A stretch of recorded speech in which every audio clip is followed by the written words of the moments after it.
இந்த மனுஷன் பிறந்ததே வந்து இந்த பென்னிவைஸ் கேரக்டர் நடிக்கிறதுக்கு தான் அப்படிங்கிற மாதிரி ஒரு ஃபினாமினல் மைண்ட் ப்ளோயிங் ஆக்டிங்கை தான் வந்து கொடுத்துருக்காரு. அவரை தாண்டி வேற யாரையுமே வந்து பென்னிவைஸா வந்து பார்க்க முடியாது அப்படின்னு இந்த வெப் சீரிஸ்லும் வந்து ப்ரூவ் பண்ணியிருக்காரு. அண்டு அந்த பென்னிவைஸை வச்சு அந்த இட்டுங்கிற ஒரு விஷயத்த வச்சு இந்த வெப் சீரிஸ்ல இங்கே ப்ளே பண்ண ட்ராமா ஆகட்டும், ஹாரரா இருக்கட்டும், ஜம்ஸ்கேர் சீன் ஆகட்டும், எல்லாமே எப்படா திருப்பியும் வந்து அந்த இட்டு வரும், எப்படா பென்னிவைஸுங்கிற ஒரு இது வரும், அது வந்தா ஏதோ ஒரு சம்பவம் பண்ணணும்னு ஒரு பயம் வந்து இருக்கும்.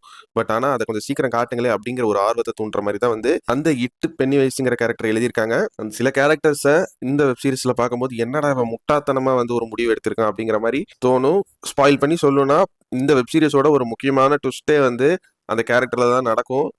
சரியான தற்கூறிடாவன் அப்படிங்கிற மாதிரி ஒரு விஷயத்த பண்ணி விட்டுருப்பாரு. பட் ஆனால் அந்த கேரக்டர் ப்ளே பண்ண ஆக்டர் ஒரு நல்ல ஆக்டிங் கொடுத்துருக்காரு. அதே மாதிரி மிஸ்ஸஸ் சார்லட் அப்படிங்கிற கேரக்டர் நடிச்ச டெய்லர், ஸ்க்ரீன் டைம் கம்மியாக இருந்தாலும் ரூடி நடிச்ச பாலிங்கிற கேப்டன்